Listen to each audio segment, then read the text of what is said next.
Hello అండి, నమస్కారం. నేను ట్రేడ్ విత్ రవి తెలుగులో. ఇది నిఫ్టీ చార్ట్ అండి.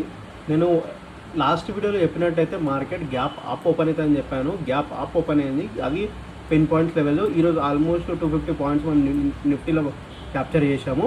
ఇప్పుడు రేపు మార్కెట్ ఎలా బిహేవ్ చేస్తుందో చూద్దాం. కాల్ సైడ్ వెళ్తుందా, పుట్ సైడ్ వెళ్తుందా. ఇది మార్కెట్ ఈ జోన్లో క్లోజ్ అయింది. ఇది క్రూషియల్ జోన్.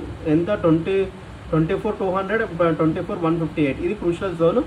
మార్కెట్ సపోజ్ 24,245 పైన మార్కెట్ ఓపెన్ అయితే మీకు ఫస్ట్ టార్గెట్ వచ్చేసి 24,328 అండ్ సెకండ్ టార్గెట్ వచ్చేసి 24,414 అండ్ థర్డ్ టార్గెట్ వచ్చేసి 24,505. ఒకవేళ మార్కెట్ న్యూస్ కోసం ఏమైనా కింద అయిపోతే డొనాల్డ్ ట్రంప్ కానీ ఎవరైనా సరే ఇరాన్ వార్ అవుతుంది, మిడిల్ ఈస్ట్ వార్ అవుతుంది, ఒకవేళ మార్కెట్ గ్యాప్ డౌన్ ఓపెన్ అయింది అనుకోండి, ఈ జోన్ తర్వాత ఏ జోన్ 24,158 తర్వాత ఈ జోన్ వస్తే ఫస్ట్ టార్గెట్ వచ్చి 24,103 అండ్ సెకండ్ టార్గెట్ వచ్చేసి 24,018, థర్డ్ టార్గెట్ వచ్చేసి 23,938 అండ్ ఫోర్త్ టార్గెట్ వచ్చేసి 23,828. ఇది వచ్చేసి బ్యాంక్ నిఫ్టీ కూడా ఆల్మోస్ట్ సేమ్. నేను మీకు క్లియర్ కట్గా లెవెల్ చెప్పాను. దీనిలో ఆల్మోస్ట్ 600-700 పాయింట్స్ మేము క్యాప్చర్ చేసాం.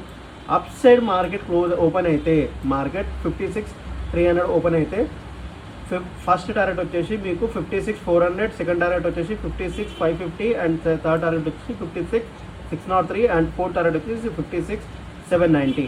ఒకవేళ మార్కెట్ గ్యాప్ డౌన్ ఓపెన్ అయితే ఈ జోన్ 55,790 జోన్ ఓపెన్ అయితే ఫస్ట్ టార్గెట్ వచ్చేసి మీకు 55,223 అండ్ సెకండ్ టార్గెట్ వచ్చేసి 54,817 అండ్ థర్డ్ టార్గెట్ వచ్చి 54,414. Thank you so much.